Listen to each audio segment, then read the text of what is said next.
Hey guys, welcome to Crazy Ape. We're busy here sewing away. Hey guys.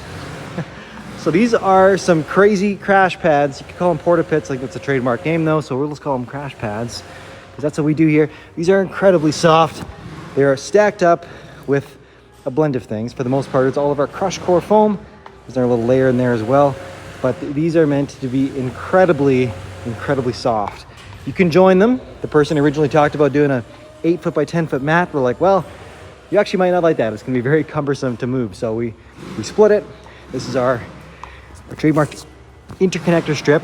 So it's really slick. You can put a strip in there if you need it to tie two things together. If not, just Velcro shut.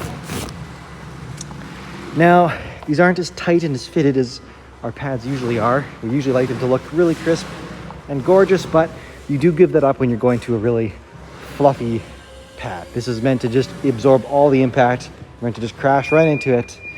And the idea with these is it's meant to take a fall from a pretty crazy stunt from about 12 feet up, if all goes wrong. Hopefully they never get used, but if they do, well, they're there to help. So, well, I'll try from here first because I haven't done this.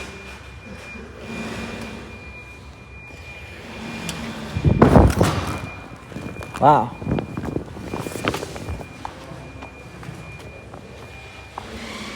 This is awesome.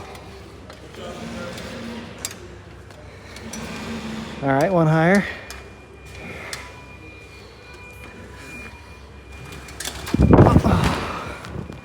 Oh, easy. And we'll go top step.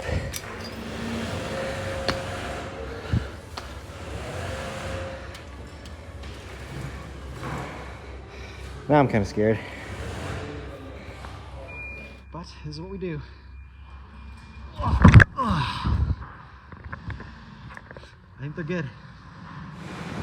All right, so I didn't land on the crack between them, which is not done up, which in retrospect I probably should have done up, so I didn't slip through. They're incredibly soft. That is a pretty tall fall. You know, that's that ladder is about 6 feet from here, and I'm standing on top of that dropping, so that's getting close because he also might double stack these, so you've only got an 8-foot fall height, and well, I'm falling from actually about 10 feet because where my head's at, so pretty good for a 24-inch thick pad. Usually you're going to be talking about an airbag at this point, but we're able to do it with our unique foam technology in such a small package. It's pretty sick. Now, contrast that with this. This thing is a block, a brick. We're here a different day, obviously, because we've swapped things out. This is, again, a huge, gigantic standalone pad, and I wouldn't even dare to do what I did with the other pad, where I stood on top of a 6-foot ladder and fell onto it. I would not do that with this. That thing my hand just sunk into, this thing, this thing's pretty firm. So, why? This was a custom project that we did for the behest of somebody. They wanted it this way. That we actually did a sample up. It was smaller. They came in and tested it out and then confirmed.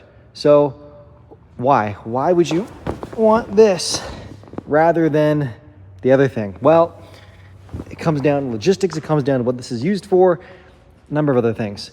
This is a training block pad. The idea is, it's actually for a diving school.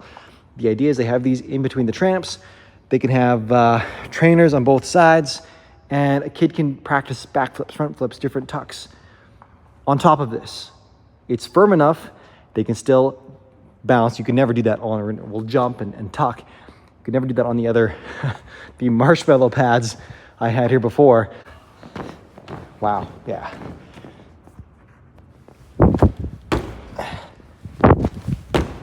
So you can actually get some decent air on these things, but it's still a nice, soft, gushy pad.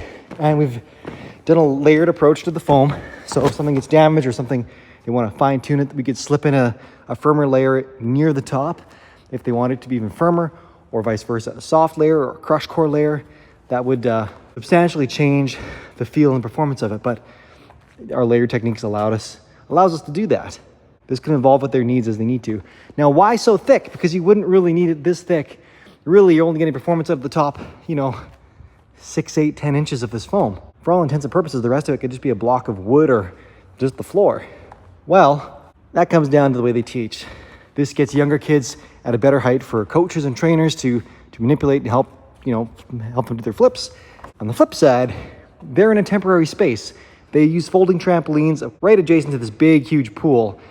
So when they're not using them, they fold them up and they get them out of the way. At the same time, you can't really have a set it and forget it platform just built into the place. No, this thing, because again, we use high quality foam, we use everything is between 2 and 3 pound density. This thing weighs upwards of 300 pounds. It's ridiculous. So yeah, you're gonna get a couple guys here picking up on this thing and moving it all at once, flipping it up against the wall, whatever.